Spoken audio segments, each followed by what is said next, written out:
नमस्कार दोस्तों, आज का हमारा क्वेश्चन है क्लोन किसे कहते हैं। तो आइए चलो समझते हैं कि क्लोन क्या होता है। एक ही जनक से उत्पन्न आकारिकी व आनुवंशिक रूप से समान जीव क्लोन कहलाते हैं।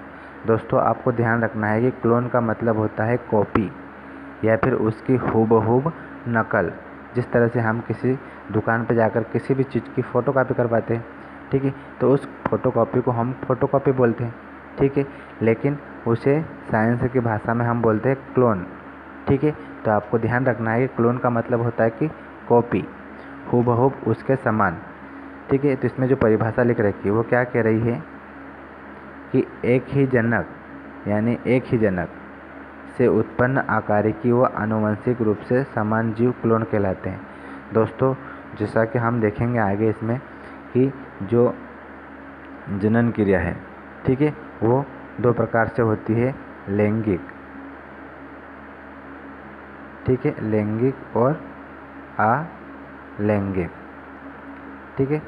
उसमें जो ये अलैंगिक है, ठीक है, अलैंगिक जनन में क्या होगा कि सिर्फ हमें एक जीव की ज़रूरत होगी, जबकि लैंगिक जनन में दो जीव। जैसे हम लैंगिक जनन किस में होता है, मानव में।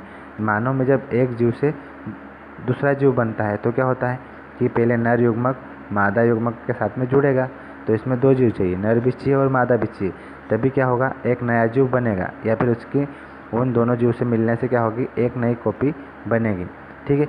लेकिन ये जो अलैंगिक जनन है, इसमें क्या होगा कि इसमें दो जीव की ज़रूरत नहीं होती, इसमें एक ही जीव से क्या होता है कि एक नई संतान बन जाती है, ठीक है। जब अलैंगिक जनन में, ठीक है, अलैंगिक जनन में एक ही जीव के द्वारा किसी जीव की उत्पत्ति होती है या फिर कोई जीव बनता है, तो वो जो जीव है वो कैसा है, इस जनक मतलब कि अलैंगिक जनन में जो जीव भाग लेता है उस जनक के हूबहू समान है, मतलब कि जैसा उसका जनक है वैसे की वैसे क्या दिखती है, उसकी संतान दिखती है।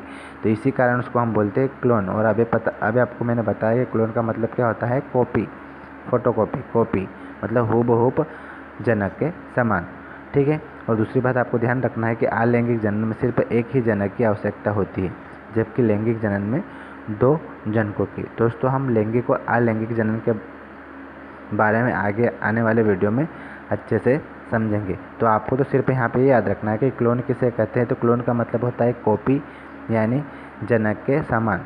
तो सीधी सी बात है कि एक ही जनक से उत्पन्न आकारिकी व आनुवंशिक रूप से समान जीव क्लोन कहलाती है। एक ही जनक का मतलब होता है कि लैंगिक और अलैंगिक जनन में जो अलैंगिक जनन है उसमें क्या होगा कि एक जनक की आवश्यकता होती है, और लैंगिक जनन में क्या होगा, दो जनकों की आवश्यकता होती है। तो जो क्लोन बनता है वो किस में बनता है, अलैंगिक जनन में, ठीक है।